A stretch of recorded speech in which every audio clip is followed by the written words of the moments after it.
There's no really better way to say it, but the American government, the economy is a Ponzi scheme. It's a Ponzi scheme built on petrodollars. And petrodollars are essentially just a name for the global economic reality that we have today, where the USD, the United States dollar, is the global reserve currency, and that currency is really only, and oil is really only bought in US dollars. It's why the Strait of Hormuz is so important to changing and altering the nature of the global reality right now. But as it stands, it's a global economic Ponzi scheme that is fueled by petrodollars. And we didn't always used to have this system. We used to have a way better system.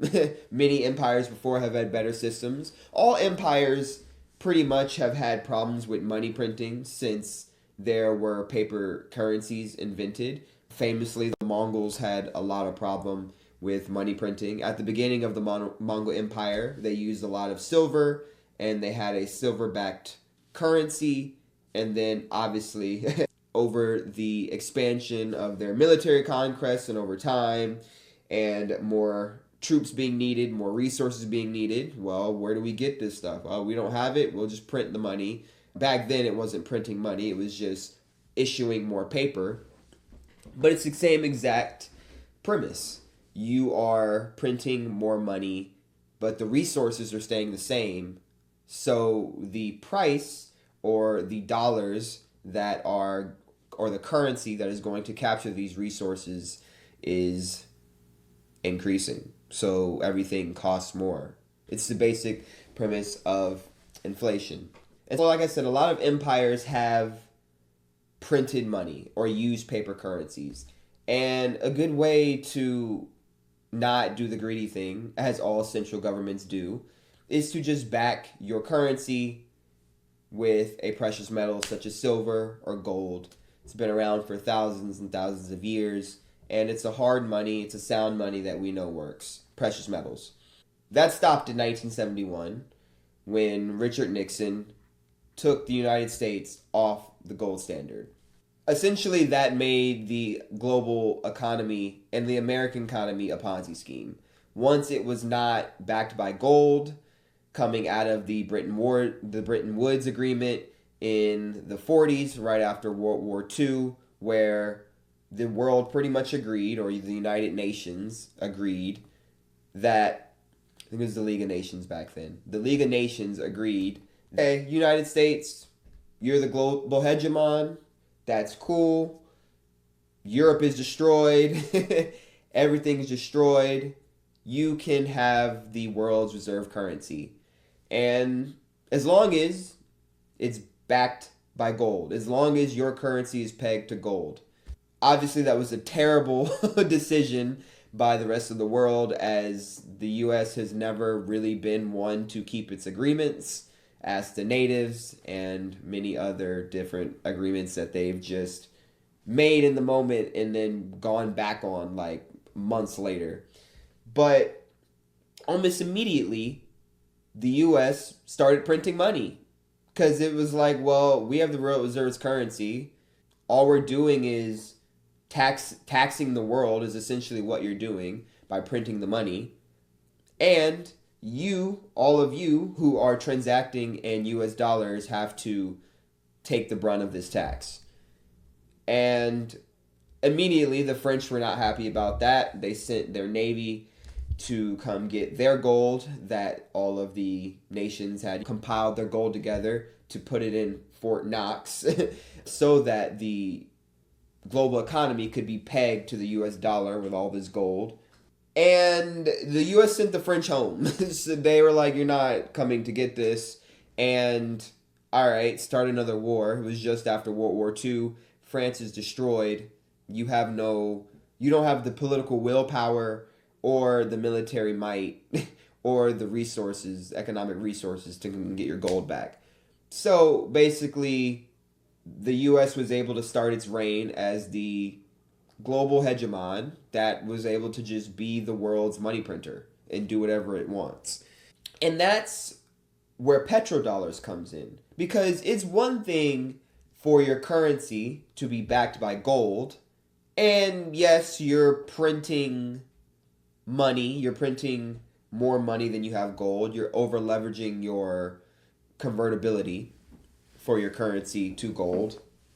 But there is a limit. There is a limit to that, to what you can do so you don't destroy the system. And so instead of pegging my currency to gold, well, I want to peg my currency to petrodollars. Because this uniquely allows me to then tax everyone on the planet. Because everyone on the planet needs oil. Not everybody on the planet necessarily needs gold. Gold is a great store of value. People use it as ornamental pieces. But mostly it's a store of value. And when things are a store of value, unlike Bitcoin, Bitcoin's a store of value right now and it's giving us a lot of returns. But that's because Bitcoin is an emerging asset. Gold has been around for thousands of years. And the recent spike in gold prices is definitely evident of the need to use and hold gold for the long term. But in terms of looking to gold to get growth out of, people don't normally do that. And so, what is something, a resource, that everyone uses that I can now get a tax off of your use of that resource? It's oil. And that's where we get the quite possibly largest case of collusion between two foreign governments that we've seen in modern history, which is the collusion between the Saudi Arabians and the Americans in the 70s.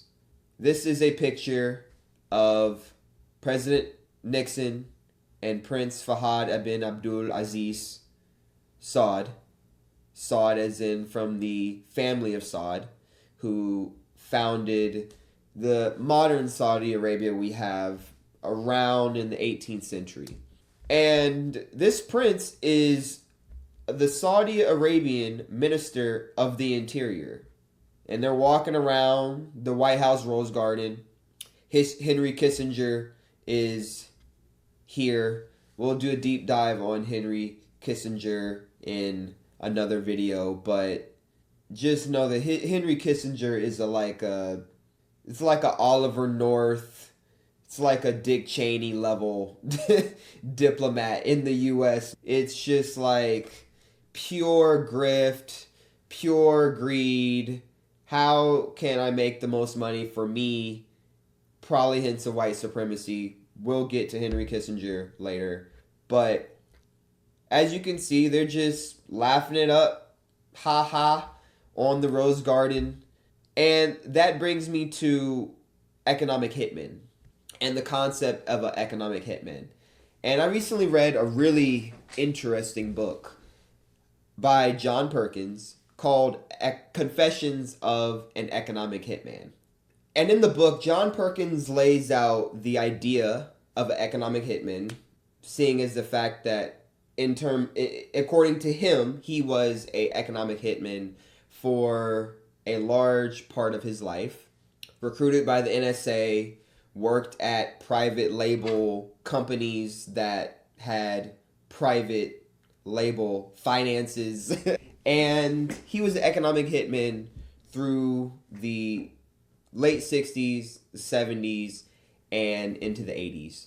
And he describes the economic hitman as a person, agent, entity, group of people that go into other countries, and the sole purpose is to extract wealth, resources, knowledge, value of all sorts out of that country and extract it back to the host country, in this case being the United States of America. And in the book, he talks about he mentions how there are hundreds of economic hitmen and women that are doing exactly what the title of the agent is called. Agent suggests an economic hitman. And then he also tells us in the book that when the people like him, the economic hitmen, are not able to enact the wants and the needs of the empire, then the actual hitmen come in and they offer final solutions. And this book is very interesting because it really gives us a sneak peek, a deep dive into the inner workings of collusion on a mass governmental scale. And I want to go through just a couple of passages he talks about in this book that will really drive home the level of collusion that was happening between the Saudi Arabian government and the United States government during the 70s, right after the oil embargo of the early 70s, and how this implemented the current petrodollar Ponzi scheme of a global economy that we have now. So let me read a little bit of it. So he begins, almost immediately after the embargo ended, Washington began negotiating with the Saudis, offering them technical support, military hardware, and training, and an opportunity to bring their nation into the 20th century. In exchange for petrodollars, and most important, assurances that there would be never again be another oil embargo. The organizations, or the negotiations, resulted in the creation of a most extraordinary organization, the United States-Saudi Arabian Joint Economic Commission, known as JCOR. It embodied an innovative concept that was the opposite of traditional foreign aid programs. It relied on Saudi money to hire American firms to build up Saudi Arabia. So first level of money laundering is, at the time, Saudi Arabia is not industrialized. It's right after the oil embargo. We are nearing the end of the Vietnam War. It's around 1975 that he is talking about in this book. And Saudi Arabia is not industrialized because it's a desert. And that entire region is a desert. Kuwait, Saudi Arabia, the UAE, Qatar. It's not supposed to sustain life. It has never sustained life in human history, but through American empire, these desert lands have been able to build up. You can ship in food and water, and you have desalination plants and everything you need to have thriving economies or thriving civilizations in the middle of a desert. And as you can see with the bombing of the different military bases in Saudi Arabia and the surrounding Gulf states and Gulf countries by Iran, it's probably not going to be a great idea to live in those Gulf states in Saudi Arabia anymore, like it hasn't been for most of human history. Most humans that have lived in that area have been nomads because it's just a very harsh area to live in. It's a complete desert. And so they have been nomadic, herding, pastoral people that have lived there. No one's actually settled there and built up skyscrapers like you see in Abu Dhabi today. It's a fake made-up city. And it's a fake made-up city because of the hegemony of the American empire to basically build up its vassal states to do its bidding, essentially. And so here's the collusion that's already starting. JCOR, this United States Saudi Arabian Joint Economic Commission. So it's essentially using all of this Saudi oil money to hire American firms. So Saudi oil money going back to the United States, economic hitmen. The point is to extract wealth from the host nation as a parasite, and then build up Saudi Arabia. All right, so that's the first passage we'll talk about.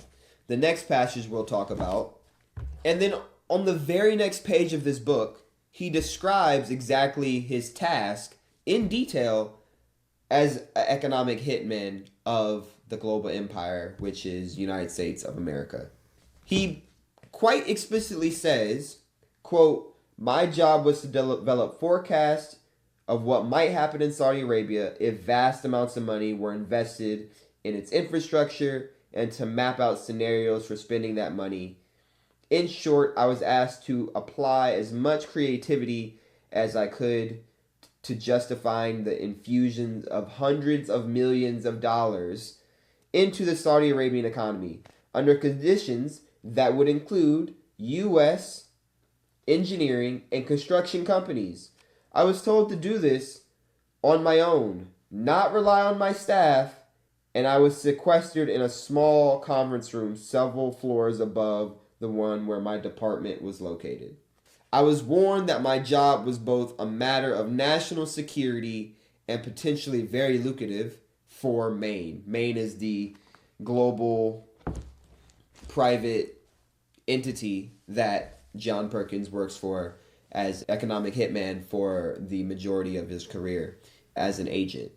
And so he quite plainly says what his job is to do. It's to not make actual sound engineering suggestions and construction suggestions to try to genuinely industrialize Saudi Arabia. The goal is to blow up the budgets, overpromise, be as liberal, be as creative as you possibly can, so we can funnel as much money as possible through these engineering and construction companies back to the United States government, back to the empire. That's how empires work. The empire doesn't actually do anything or make anything. At the beginning of the empire makes a lot of things. They're very energetic. They're open-minded. They work together. There's cohesion. But 250 years in, as we are right now in the United States of America, the empire is very lazy. As I said earlier, we live in a gerontocracy. And most of these people who are in charge and have influence in the United States are 60 plus years old, 65 years old, 70 plus years old. They're not trying to do anything. They're trying to extract wealth from other countries being the vassal states, back to the global empire. It's the same thing the Romans did. The Romans at the beginning were very energetic. That's how they were able to conquer so much land. But at the end of the first Roman Empire, all they did was just collect tribute from their vassal states. And as a vassal state, you have the option of going against the empire, and there can be some negative consequences for that. Or you have the option of being the vassal. And there's pros and cons to being a vassal in that you have the protection of the empire, but also you are not sovereign. You don't have a sovereign country. You don't have a sovereign culture or populace. You don't really make any of your choices on your own. And so this is how global empires work. Through the extraction of capital from other countries. And the best way to do that is to have the global reserve currency. And then the best way, doubly, to do that is for that global reserve currency to be pegged to oil, which is the literal lifeblood of our modern world. And so let me read another passage from John Perkins and Economic Hitman to further stamp this level of collusion between these two foreign governments, so that the United States could consolidate its power as the hegemony in the world and pretty much print money and do whatever it wants. And so John Perkins also says, I always kept in mind the true objectives, maximizing payouts to U.S. firms and making Saudi Arabia increasingly independent on the United States. It did not take long to realize how closely the two went together. Almost all the newly developed projects would require continual upgrading and servicing, and they were so highly technical as to assure that the companies that developed them would have to maintain and modernize them. And so the empire literally begins to be a parasite. It needs constant modernizing, constant servicing. And so basically, yeah, we're going to be extracting capital out of your country forever. Literally forever. And then one last passage from this book. And this is probably the most damning thing from this book, in that the people who are a part of this Ponzi scheme literally call it a money laundering affair. John Perkins says, since we had no official name for this project, which was still in research and development phase, and was not yet a part of J-Corps, we referred to it only, and with hushed voices as Sam. Ostensibly, this stood for Saudi Arabian Money Laundering Affair, but it was also a tongue-in-cheek play on words. The kingdom's central bank was called the Saudi Arabian Monetary Agency, and so the elites of Saudi Arabia and the elites of the United States of America are both in on this money laundering Ponzi scheme to create the global reality that we see today. And that is exactly why Iran is challenging this global reality, because y'all are colluding. You have, on this hand, you have the world's reserve currency. You're the world's money printer. Every time you print money, it's a taxation not only on your people, but on billions of people. And we know that the people who print the money, if you're closer to the money printer, then you have access to that money first, which would be Wall Street, the banks, and so and so. And then on the Saudi Arabian side, you have these vast amounts of oil, and oil is the lifeblood of the entire world. But you're only selling this oil in US dollars that are being printed. It's almost like, it's kind of cheating in a way that you couldn't cheat with gold. You can create more oil by not actually creating more oil, by having the US dollar being pegged to oil and you being able to just print more money. You're basically printing more oil in a sense, especially if you can use that oil money and go invest it into the American stock market like the Gulf countries are doing. And we know that the American stock market is another Ponzi scheme where 10 companies, I don't know, maybe I could be a little bit more generous. 15 companies are actually making money, but no one else is making money. No one else is actually holding up the economy like Nvidia, Apple, Microsoft, Google, Meta, etc. I'm kind of going. And so that lays out the global economic economy and global reality that we have today. And this was only made worse when the Soviet Union fell in the early 90s, and that really solidified the United States as the global empire, and there was really no rival. And if the U.S. really didn't get greedy, if the elites of the U.S. didn't get greedy and go into Iraq and Afghanistan and pretty much destroy the empire, in my opinion, that was the last straw, America would be in a pretty good shape right now. Instead of declining, all empires decline, but they could have at least delayed the decline. But no, the war on terror, they decided to spend lots of money in another money laundering scheme, as we'll get to later. And so, global reserve currency being the US dollar, and the oil, which is the lifeblood of everything we have, pretty much, in modern times, being only able to be bought and sold in US dollars, creates a interesting global reality for everyone.